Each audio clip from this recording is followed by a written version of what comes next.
Wonderful. Thank you all for coming. This is the first time that we've done something like this. We're really excited. And as you can see, the camera's up front, so I'm going to need to try to face a little bit forward and a little bit sideways. I apologize if I have my back to you. Fabian will do most of the presenting probably from this area as well. My name is Connie. I'm a Lujan. I work here at Colorado State University with the Access Center, and my main responsibility is working with partner engagement for the Community for Excellence. It is such an honor to be part of Colorado State University and this initiative. It's been fun to watch it grow over the years. It really started out of our commitment for TRIO programs and really helping students that came to Colorado State University find good connections on campus. And then the Denver Scholarship Foundation came along, and they also had some great ideas to make it work better. But we realized we were a first generation award, a TRIO students, and Denver Scholarship Foundation asking the same amazing, wonderful students to do 10 different things. So it was a challenge. So we decided we could do that much better. We collaborate, we call it Community for Excellence, and have one set of requirements and work well with partners. And as we developed the Community for Excellence, one thing we discovered is that our work with partners had only just begun. We really needed to figure out ways to collaborate better, support you better, and really continue the great work that you all do with students so that when they come to Colorado State, they succeed and they graduate. So that's our Community for Excellence. It's exciting to do this. One of the things that we found works really well is to do lunches in different regions. And that was wonderful. We take one presentation to Appington Mountain College. We take it to Denver, Colorado Springs, Trinidad, different places that we wanted to make sure accessible for people across the state. So we have about 70 partners all the way down to Montezuma Cortez and Trinidad, and then of course up here in Northern Colorado. So the lunches are great. It was regional and it was same presentation. With this new format with the video conference, we actually feel like we can reach more people. One, we can have you here in person, which I know some of you are going to meet with your students afterwards, which is great. Some of you met with us before, and that's brand new and met with us. That's great. And it's also being viewed live by about 5 to 6 different people. And then we're going to have the video link that we're going to upload so others can get it. So we're excited. So one of the first things that, we wanted to do, technical difficulties there. Right? We wanted just to give you a few updates so that you know what's happening at Colorado State University, especially related to Alliance Partnership Awards and Partnership Awards in general. We have started awarding any students from one of our 10 Alliance schools because we know those 10 seat codes. And we also have been awarding our KIPP students as well because the KIPP schools have a seat code. Our other partners do not. We're working on that in the future. So, and we're also changing how we're coding and identifying students so we can give you better data and better reports. So we're almost done with that coding. Once that's done, we're going to start awarding. That'll probably be next week that your students that you've told me about will be identified and awarded. And these are pre-collegiate students. Those of you with our student support services programs at community college, those will happen later. As you know, the March 1 deadline happens. They apply to our Academic Advancement Center, and then they actually get awarded in about the June timeframe. With our pre-collegiate students, they'll get a partnership award letter from the Office of Financial Aid that talks about the terms of the partnership award. It'll also be on the RAM web as well. They'll get a wonderful, beautiful welcome packet from the Collaborative for Student Achievement, who does the retention side of the Community for Excellence. That talks about the requirements and the connection and has a beautiful certificate that they can add to their portfolios. And then they'll also get a welcome phone call from somebody from our scholar contact team that will just make sure they have everything in place. It complements what admissions and other offices on campus are doing to make sure students have everything ready to go for fall semester. We also send a letter to families explaining the Community for Excellence. That way they're not surprised about it and understand that we're working hand in hand with all of you wonderful partners who have prepared the students. It's just a nice, warm, wonderful handoff, and that we're going to work in tandem to make sure the students are retained and graduate at the university. So we're excited those awards will happen soon, and I'll shoot you an email and let you know for sure when they're out there. Fresh, hot on the streets, as they say. The other thing is we are having our spring celebration of graduates on April 1st. It's going to be 5 to 7 p.m. here at our Lower Center campus. Typically, we do the Partners Summit in conjunction with that, but we've moved the Partners Summit into the fall. Seems to be a better time for the Partners Summit in the fall. So we're definitely going to make sure that you're invited to the spring celebration of graduates because we feel like you did the foundation work with preparing these students. And the graduation from CSU is as much their celebration as yours and ours as well. And then we are working on our next best practice session. This is our first one. And it's going to be in March in Denver. So more details to come on that. I will give you. And I do have an invite for the spring celebration of graduates that I will send to everybody.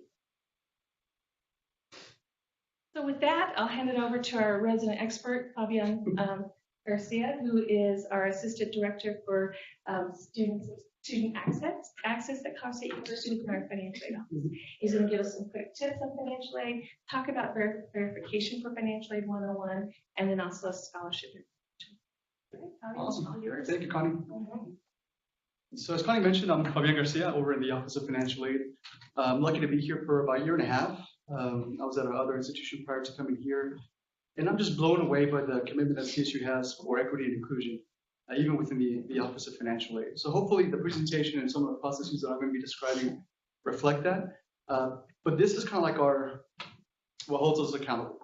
So here we have our mission statement, which is we just recently changed over the summer. We got together as a team and we came together to really evaluate what we did as a team in terms of the awarding process, reaching out to students, connecting with you folks, connecting with families. And our new mission statement is we lead with a commitment to equity, access, and success. So we're holding ourselves accountable and setting the bar pretty high for us to really adhere to these values, along with the principles of community that hopefully you should see in posters around campus. And finally, our land grant mission. This all influences our awarding process, how we reach out to students, our communication, and the accountability piece within our office as well. Because there's so much expertise within the room, I would want this more so to be a conversation as well. I'm going to present within the context of what CSU does, but I'm very, very excited to hear what you folks are seeing that works within your schools, within the students that you're working with, what hasn't been working, and feedback as well, so that way we can improve as an office. So the first thing that I want to highlight is our cost of attendance for the 2019-20 academic year. It's fairly consistent with the 2018-19 amounts.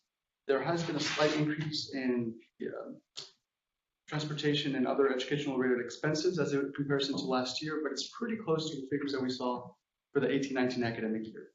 And the reason I want to bring this up is I'm going to be talking about here in a little bit in terms of the institutional support that CSU provides, just so you can see within the context as to how much that would be.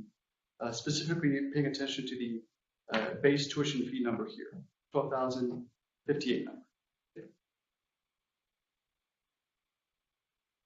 So when Connie reached out to me to do this session, she indicated that she wanted us to highlight just briefly a couple of things: the FAFSA application, the verification process, and just go in depth into our awarding mechanisms and some awards that are available for our students.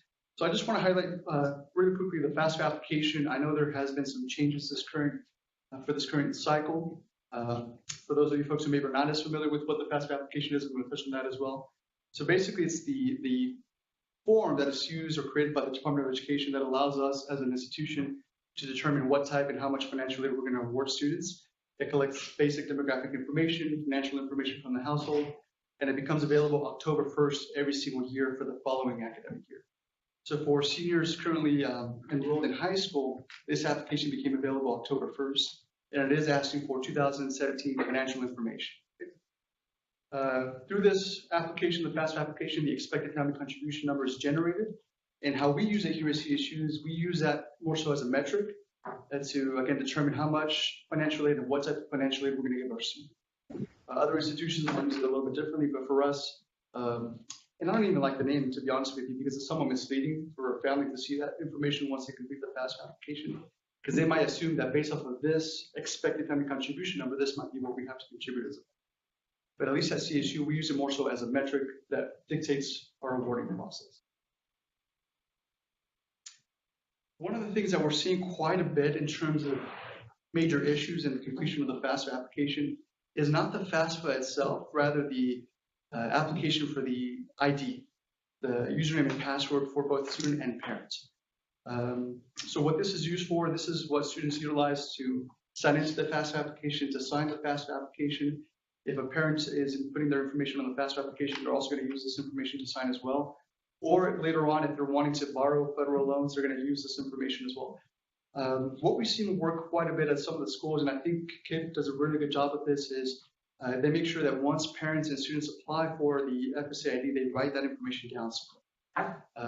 If they do forget their information, there is an ability to retrieve that information either by answering secure questions, creating or inputting your email that's on record, or your telephone number as well. So those are 3 ways you can retrieve the username. What I would recommend for students who are currently in high school to not use their high school email address in the creation of the FSAID, because once they graduate, they won't have access to that email in most cases. But this is by far what we've seen causing the most issues in the completion of the FAFSA application. Is that pretty consistent with what you folks are seeing as well? Yep. Any recommendations from folks here present in terms of what they're seeing that works for them so that students have access to this information?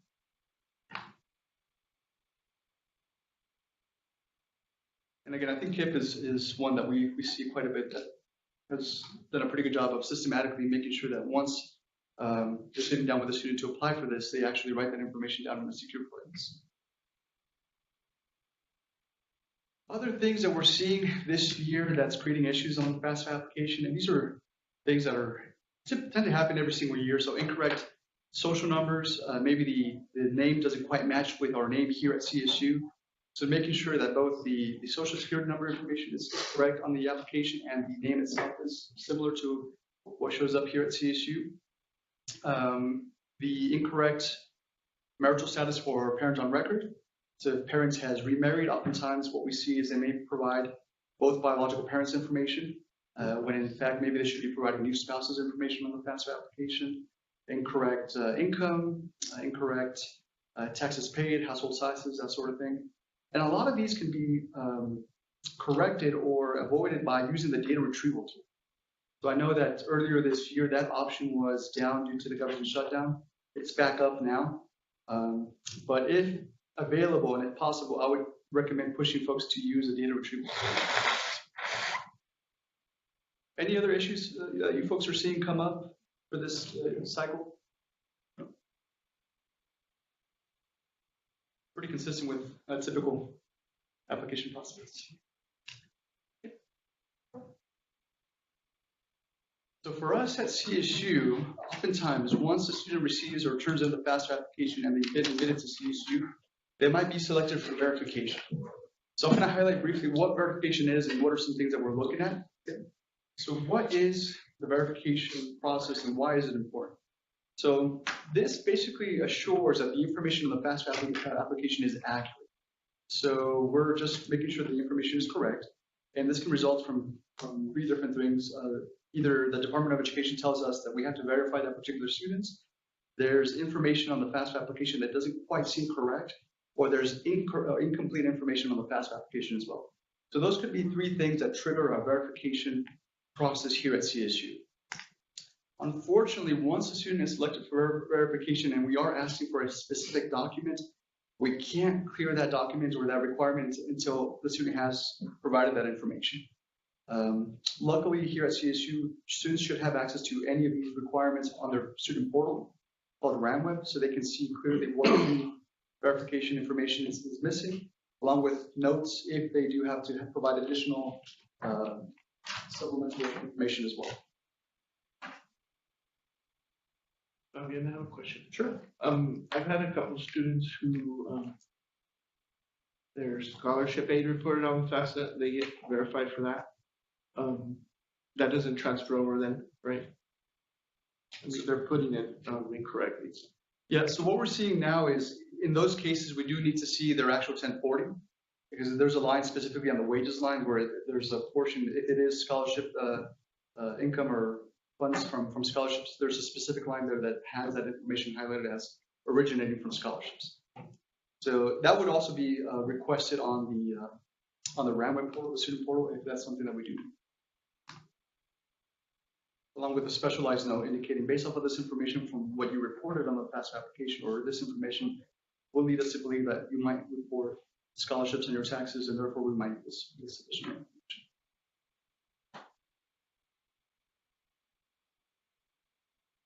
What are things that we're looking at to verify?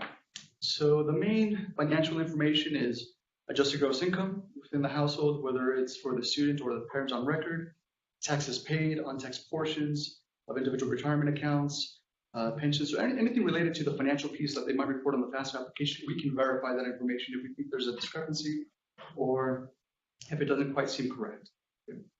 If the individual is not filing taxes, we can verify information by requesting W-2s or other statements alluding to the fact that basically providing clarification to where wages were coming from, originated, that sort of thing, whether they were self-employed or whatever the case might be.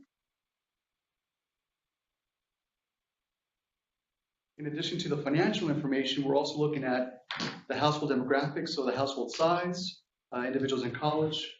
We do see cases where maybe folks claim certain individuals on their taxes, but maybe because of special circumstances that arose, they have other individuals living in their household as well. So those, if those situations arise, sometimes the information doesn't quite match up with what's on the FAFSA application. So that might trigger us to verify that information. The last piece there, the educational information, this was implemented a couple of years ago. What the Department of Education was finding was that they were seeing a lot of students enrolling at an institution, getting financial aid, and then not completing that semester or that year, and then they would transfer to a different institution. So they were seeing a trend of possible fraud in those cases. So as a result of that, some students who maybe have a lot of higher education institutions in their transcripts might be selected for this last component, the educational information piece, specifically the statement of educational purpose. Now, if they do have to provide that, they either have to provide or come in person and sign the document in person, or provide a document that's notarized to our office, if that's the case. But again, all these requirements, if they do populate, should be clearly articulated on their student portal parameter.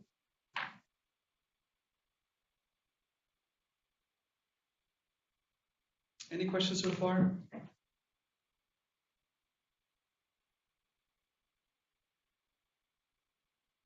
All right, so what does that process look like here at CSU?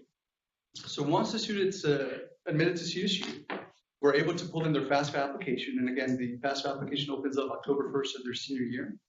Once they complete the FAFSA application, and once we receive the information in our system, we'll notify the individual that we have that information, and just to keep track of their account for additional requirements that might populate. We typically don't start pulling in FAFSA information until usually about November, the beginning part of November, October, November of their senior year. So let's say the students completed the FAFSA application October 1st. Chances are we won't have that information quite yet within those first couple of days. We usually tend to pull in the information towards the end of October, first part of November. Once we pull that information in, then either by the system letting us know who we have to verify, we'll generate the verification requirements on their student portal that they should have access to. And that can include the household information, if they have to provide tax transcripts or any additional financial document, that's all going to be made available on their student portal. And if a student is wanting to submit that information, there's a couple ways they can submit that to our office. They can either do it in person, they can do it via fax, they can email the information. But the way that I recommend is using the secure document upload, which feeds directly into their account, essentially. And that can be accessed two different ways. So on our Office of Financial Aid page, on our homepage, we have a link directly to the secure document upload, or on their RAM web portal, there should be a section for that as well, where they can upload that information directly to their accounts. And again, I recommend that way because, let's say for a fax, for example, sometimes those don't come in, or if they do come in, there's not a clear identifier as to who the information is for. If they utilize the secure document upload, we know specifically whose information this is for, whose account it should be going into. If they are providing documents to our office, I would recommend writing the CSU ID number on every page that is submitted to our office.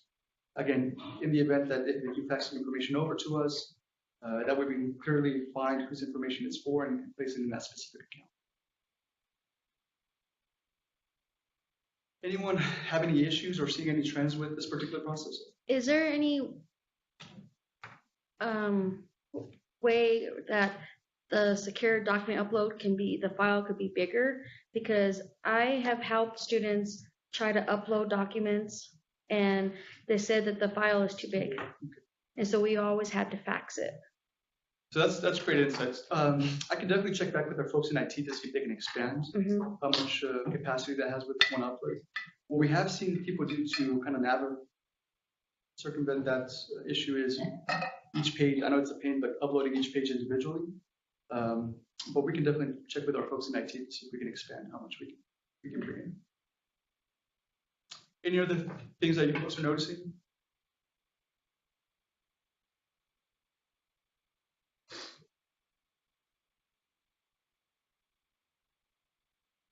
So what is our timeline like? So once we post the requirements, let's say a student turns in a document, typically it takes anywhere from 1 to 3 days for us to do the initial screening of that document. Once that takes place, the status on the student portal is going to change. So initially when they log on there under the requirements section, they're going to see a big X indicating that there's something that has to be turned into our office. Once we were able to do the initial screening of that document, that X is going to change to a bright yellow exclamation point, indicating that yes, we're looking at this document right now, but we're in the process of making sure that all the other documents are satisfied with the accounts so that we can move forward. Here, oftentimes, there might be specialized messages that show up if you need additional information as well on the RAMN portal. And again, this usually takes anywhere from 1 to 3 days after the student turns in the initial document. Once students turn in all their documents, it can take anywhere from 1 to 2 weeks to finalize the verification process. But this can vary depending on the time of the year. So right now, as an example, is the busiest time of the year for us in terms of processing verification information. So this 1 to 2 week window might be 2 to 3 weeks or a little bit longer. It just depends. But we strive to meet the 1 to 2 week goal.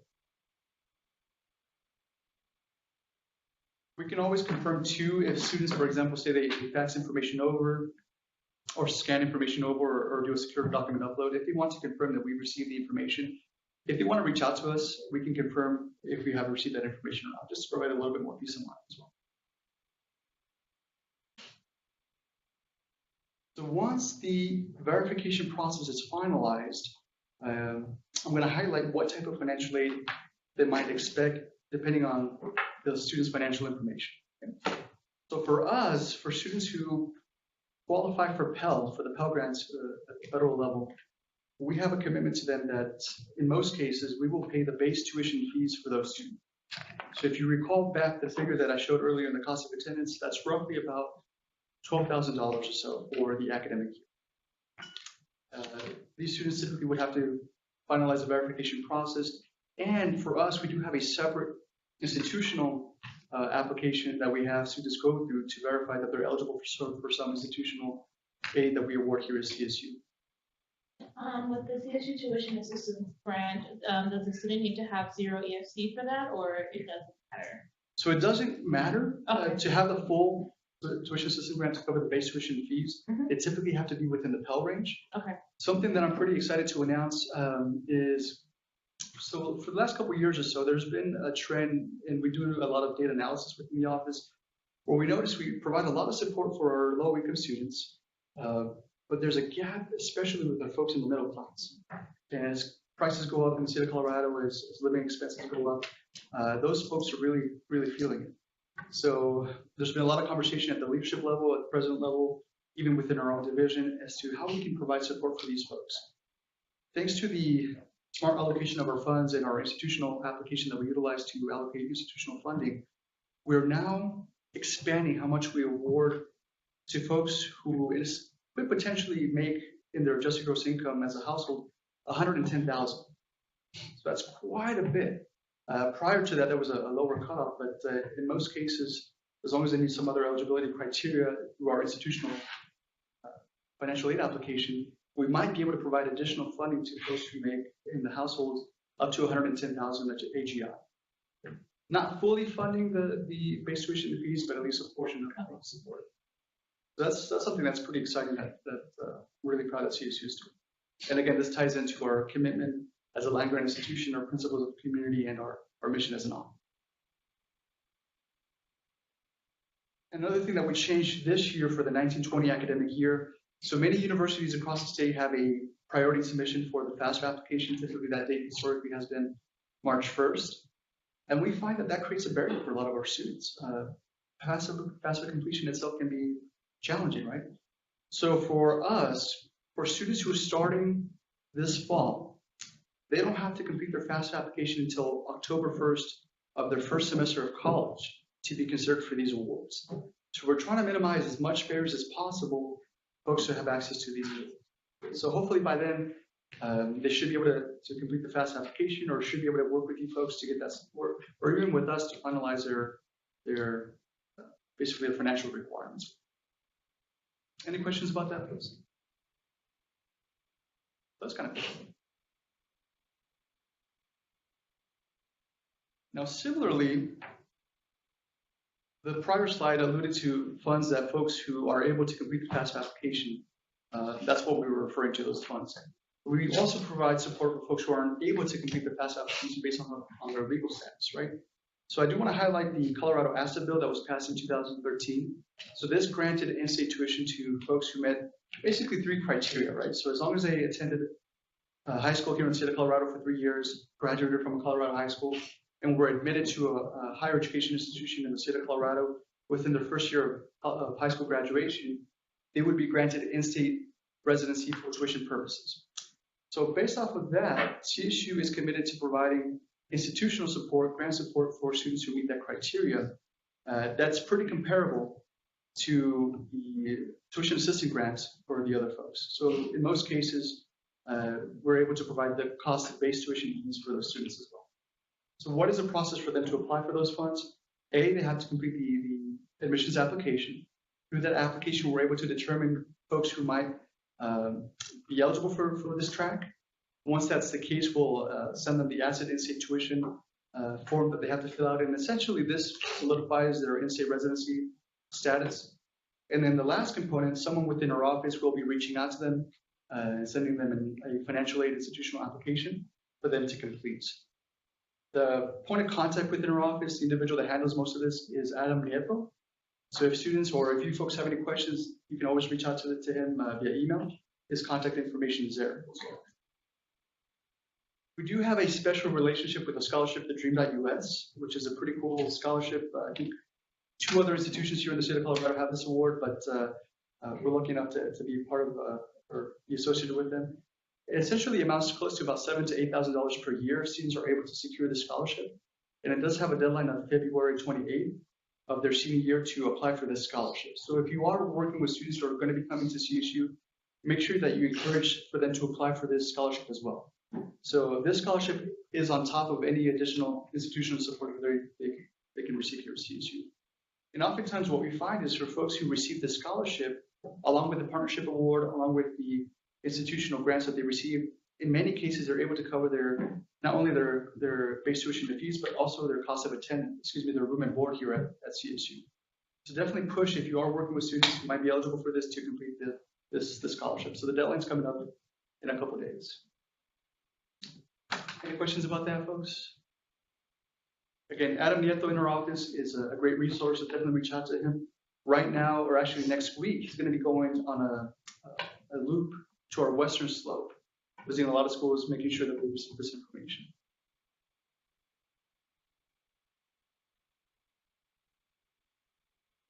In addition to the grants that students might receive through the completion of the FAFSA application or our asset institutional financial aid application, we do have scholarships that students can apply for. So we have our automatic admission-based scholarships, our partnership awards, and there's a separate institutional scholarship application that students can apply for as well.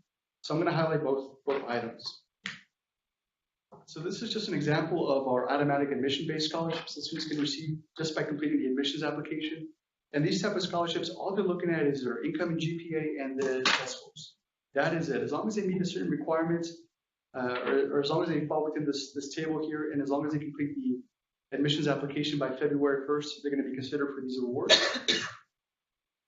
If a student is close to meeting one of the requirements, let's say, for example, they have the GPA requirements, but they're a little bit off of maybe the ACT or SAT, they can retake those tests. As long as we have that information by May 1st, we can still award these funds or these scholarships if they're eligible.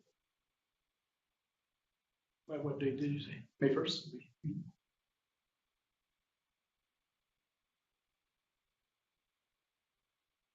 Our institutional scholarship application, we call it the CSUSA. That opens up October 1st of their senior year. And this is something that students can do every single year that they're here at CSU. And it closes March 1st of that year as well. Through this source, students can apply for additional scholarships that have been created here at CSU thanks to the donations of our great community partners or alum or other sources. And there's several hundred scholarships that students can be considered for through this source.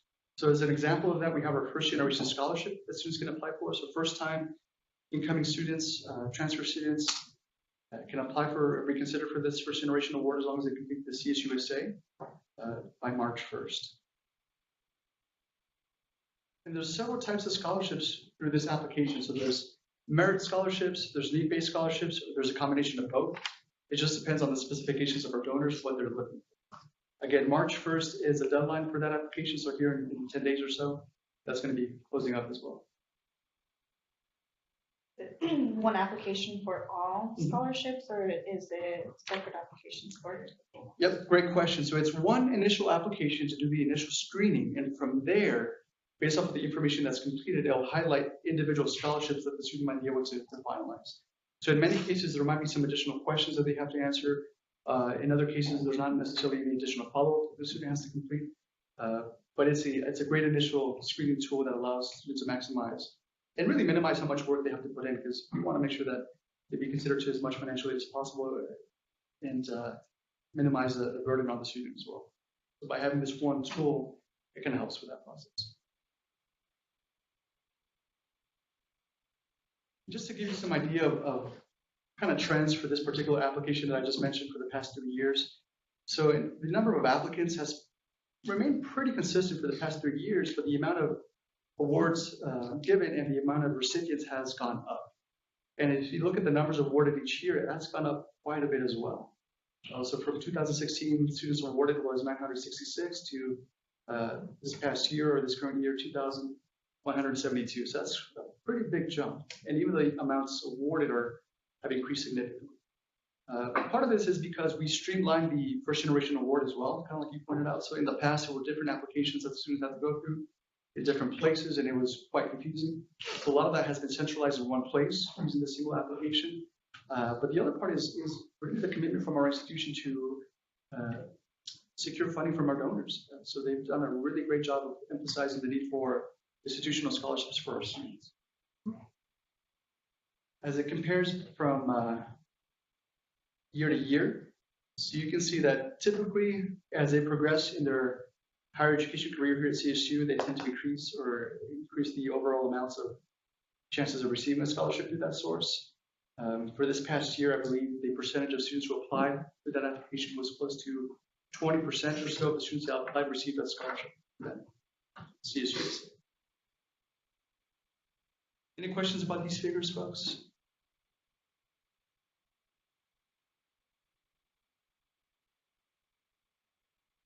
Another component that I want to highlight that our office is doing it's fairly new, going on a year and a half, is our outreach model. So when I started, we rearranged our organizational chart within our office, and we created a team of student success and a team of student access within the Division of Client Services of Financial Aid. And what that allows us to do is be more intentional in terms of the outreach that we're able to do. So myself, I have a team of about 5 to 6 individuals that have the ability to go out into the community to do outreach. So we do events ranging from financial aid 101 presentations, helping with FAFSA nights. We've gone to schools and handed out award letters. If you are interested in having us come out to your institution or work with you folks, we do have an intake form right here that you can write down the information to. You send your details of the event that you're wanting us to potentially support you with. And we'll, based off the availability, we'll be able to hopefully come out and support you. Just to give you a little bit of context, just within the month of February alone, we're going to be visiting close to 30 schools and organizations. And again, that's a huge jump from a traditional financial aid model. This more so aligns with what admissions does. So our team is really a hybrid between admissions and financial aid.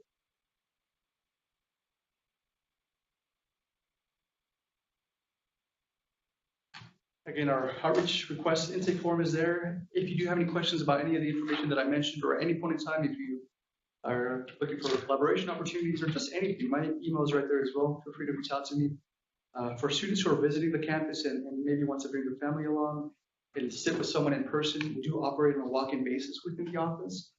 Those are our hours right there. We do modify them a little bit for our summer months. We do close at 4:30 during those months, but typically it's 9 to 5, Monday through Friday.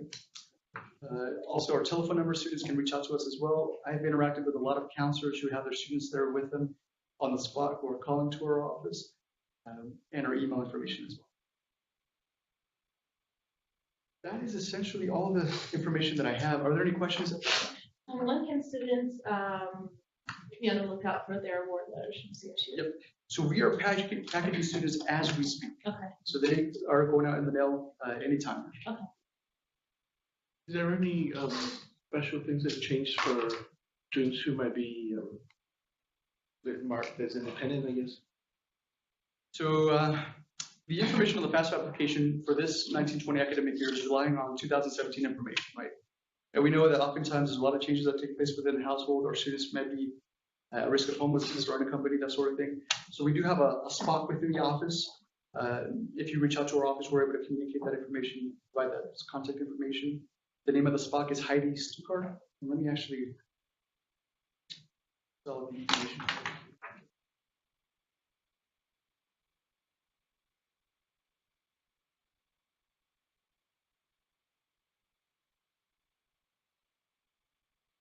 But she is the point of contact for our office.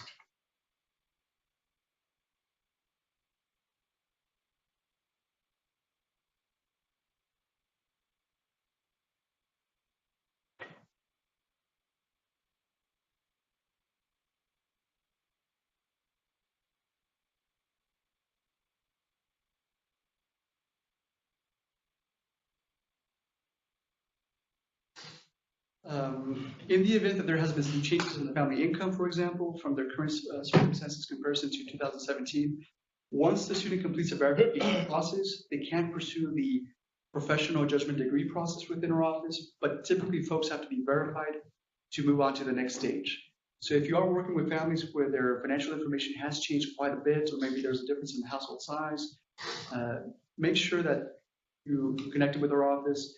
But typically, they would have to complete the verification process first in order for us to move on to the next step of the professional judgment. So if they don't get verified, do they just move to the professional judgment first? So what we would have to do is we would have to select them for verification first, finalize that, and then move on to the professional judgment if they weren't originally selected for verification.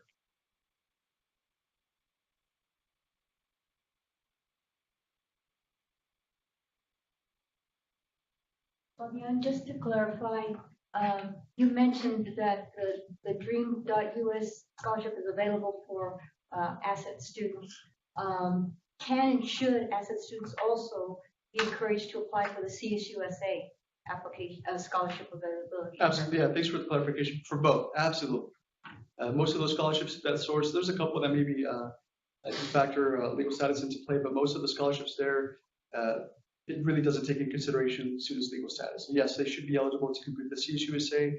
They're eligible for the first generation award as well for the CSUSA. Absolutely. And just to clarify, you do not have to have DACA in order to be considered for the asset. Correct. Some people expect that you have to have one or the other, and that's not the case. Yep. The only requirement is as long as the student has 3 years of high school in the state of Colorado, as long as they graduate from Colorado high school, and as long as they are admitted to a higher education institution in the state or within the first year of graduating high school, as long as they meet those 3 things, regardless of DACA status or not, they should be eligible for instant residency and therefore eligible for, in most cases, institutional support from CSU. I wanted to add, something we've been struggling with is parents who don't file taxes. We've been just running with those issues and challenges. So I was wondering if there's any colleagues in the room on things that you're working with in terms of like families, early awareness around this work, because I know CSU works really well with those families and the verification process, but I know that with other colleges in place, it's been very difficult getting the families to understand the importance of filing, even if they're undocumented, right? I think there's a fear around submitting taxes because if they are undocumented.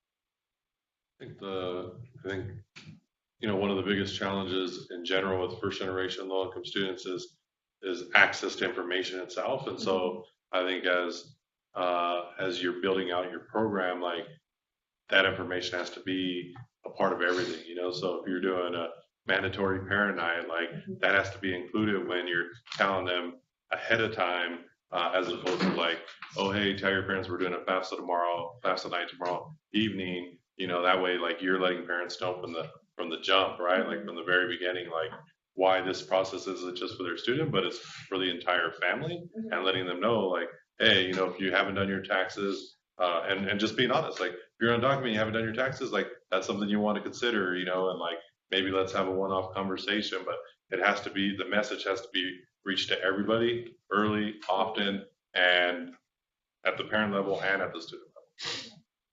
I think that's something that we try to do. We're trying to go into our middle schools, possibly connecting them to like tax lawyers and people who are experts who can actually be experts to relay the message or information around that. But yeah, early awareness is so important.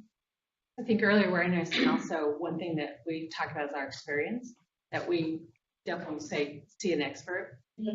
And what we've heard from experts, like attorneys, is that it's often worked in your favor if you've gotten a tax identification number, the ISIN, and filed tax. So we understand the fear, and to your benefit, most legal attorneys tell you is that's to your benefit, file tax. The other thing is, we're not experts, is what we're telling them. Yeah. I say that like 3 times during the conversation. So. I think the other thing to do is build those relationships with the people, the institutional experts. I probably call or text Sylvia from financial aid probably like 3 or 4 times a week, like just because I want to make sure that I'm giving the same information. I know I was at Hinckley yesterday, and there was a student who came in, and Jasmine Lopez, who runs the College and Career Center, was like, hey, Jess, I want to check with you. What do you think? And together, then I was like, well, this is what I would do or how I would recommend that student, but let's call Sylvia and find out. And in that moment, like she got back to us like that. And then that student was just really just assured about like her process, right? And it was one of those things where her parents were actually live in Mexico, and they signed a letter of custody over to an aunt and uncle. And so she was confused of like, well, whose information do I use, right? So Sylvia was able to help us navigate that right away. And that student now feels confident, aware of what she needs to do, and like now has her plan, where that student could easily been one of those ones that got discouraged and said, yeah, I'm not going to do this. This is too much work. Maybe this isn't for me. But I think when students see that we don't always have to be the experts, but we can go get help from other people, is always just really important for them as well. Like, because we're all kind of going through this together, right? So. Something that we did with our students, Front Range usually has like free tax help if you make a certain amount or a certain amount. And so just providing the students at the high school with that information so their families could go get their taxes done for free. And like, in addition to Front Range, I know there are some other businesses that do free, like tax. I would say, like Jesse said, I also I message Adam Nieto all the time. So if you find a contact that you can ask questions to financial aid, he answers pretty quickly. So something that I do want to mention is if we could go to your schools as early as possible, not just their senior year, that's even better for us, as Jesse pointed out, the early intervention. Luckily, within our office, within my team, we have 4 or 5 individuals that have the ability to speak Spanish fluently and communicate with families as well. And just making sure that they establish that point of contact within the institutions is crucial. Fabian, does CAFA still do their information nights or sessions? Well, yeah, CAFA, which is basically the state organization for financial aid, they do have a lot of resources as well. They might host FAFSA nights, that sort of thing. Something that they created this year that they launched in collaboration with FSA TV is they have informational videos, about 1.5 minute videos on specific financial information, financial aid, FAFSA, how to complete certain requirements. So they have a lot of great resources online that you can tap into. Can I ask about like a scenario? Is that okay? Sure. Because we had a student in our office who, Tina was actually working with a student And the mom, she was working, for a restaurant. And so I know every institution does it differently, so I just wanting to see what you would require. But the mom, they were paying her checks or cash. So, I mean, we put what she made, but then the school wanted a W-2 and the job said, we didn't provide W-2. So they wrote a letter that she earned this amount. I mean, would that been sufficient for you, or what would you require? Because the school didn't give her financial aid because the job wouldn't provide anything. So in those particular instances, I would recommend specifically reaching out to myself or Sylvia or contact with financial aid, just so we can work closely with on a one-on-one basis to see if there's additional information that we can use to bypass maybe some of these additional barriers that might be initially created. So I would say if you do have someone like that, just right off the bat, maybe reach out to us so we can work with them on a one-on-one basis.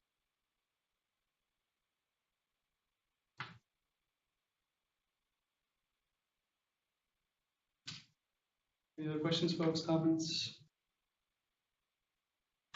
When you mentioned about the visits that are going to be conducted along the I-70 corridor, are there plans to do the same in the Denver metro area? So we can definitely set something up.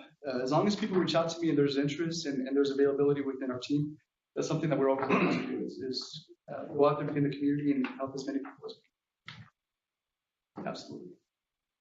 I'll ask this every time I come to one of these is there any, and I do applaud you guys for expanding that income level, because I think that is very critical, because we do have a lot of those students who are just right outside of that Pell Grant eligibility, and the cost of college keeps continuing to skyrocket and go up, and even when it doesn't seem a lot from year to year, like to our families that we work with, that's they would say, oh, that'd be nice if we win the Powerball, right? But until then, like, we can't afford $28,000 a year. And so the question I always ask is making first generation automatic. I know CSU was the first institution in the country to offer a first generation scholarship.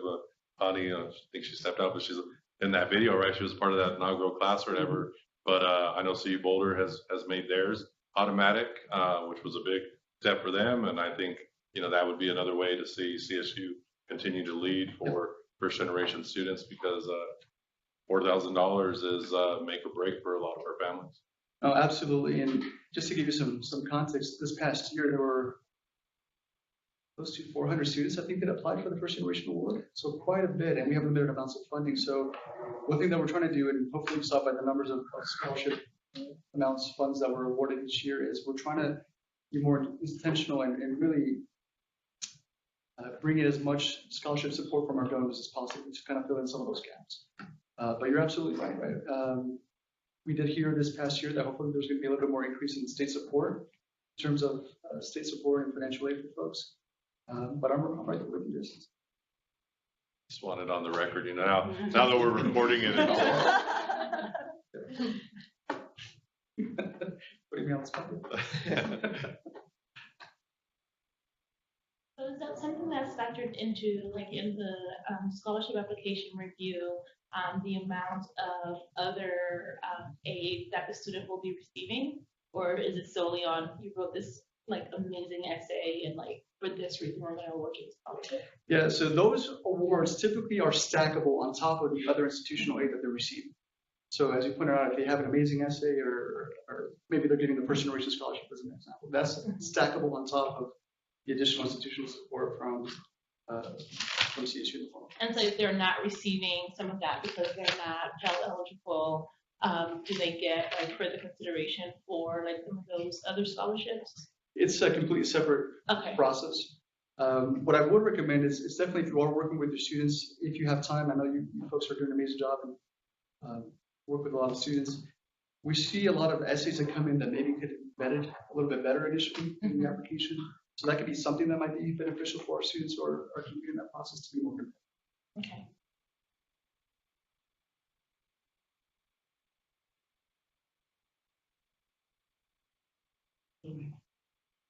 I think Connie stepped out to get some food. Any other questions in the meantime?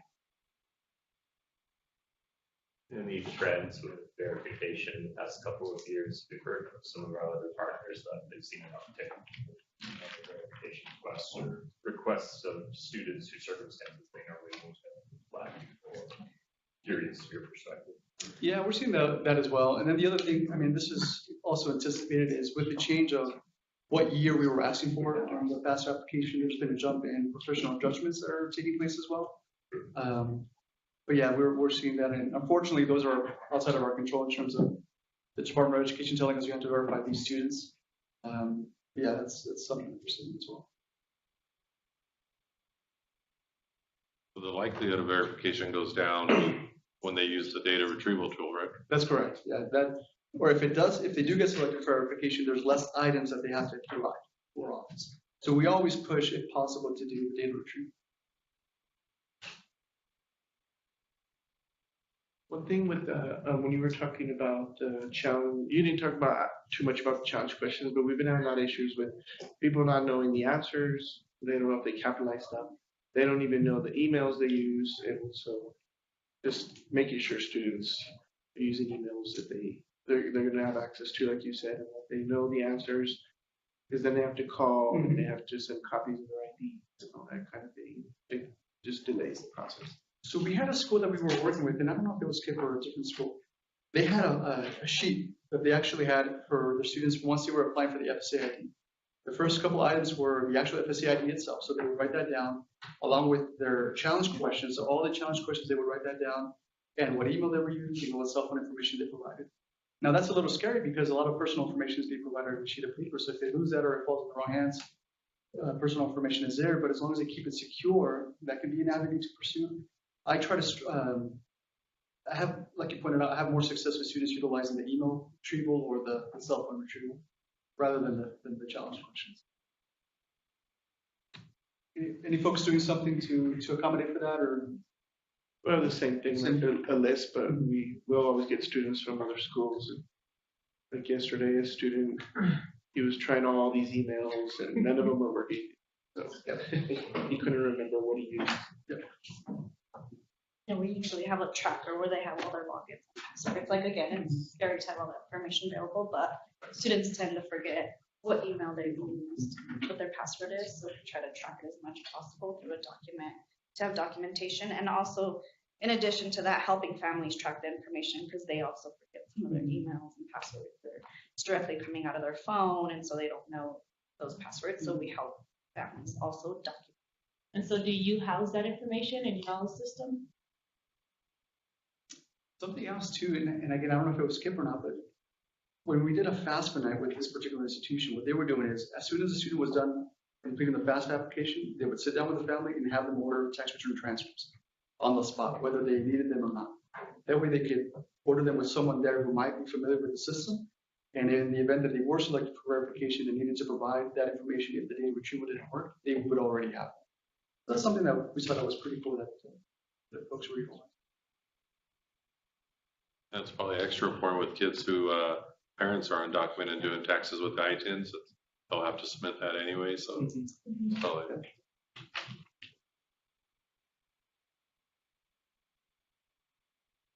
For folks who parents fill out social security numbers, are you seeing any issues completing the paper signature page on the FAFSA application? Sometimes, but I just have them send like 2 letters, put them in 2 different post offices, and I tell them not to put their last name on their just in case. How do you advise students whose parents don't have a social and they need the tax transcript? So they wouldn't be able to, well, actually, the text transcript. They can put their It's a number, yeah. Okay.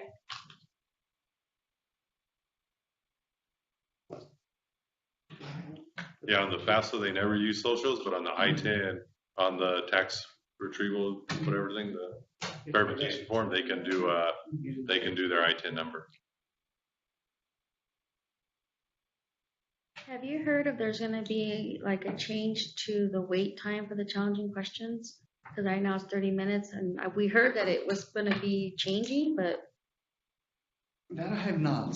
So I can look into that, and in the next session that we do, we can give some updates. kind of awkward if you're sitting with a student waiting 30 minutes. Right? We have to do that before. We're like, so how you doing? Tell me about yourself. The phone one works pretty bad. Yeah, And the email. the email, those two work pretty well. But when they don't know those and these challenging questions, 15 minutes, okay.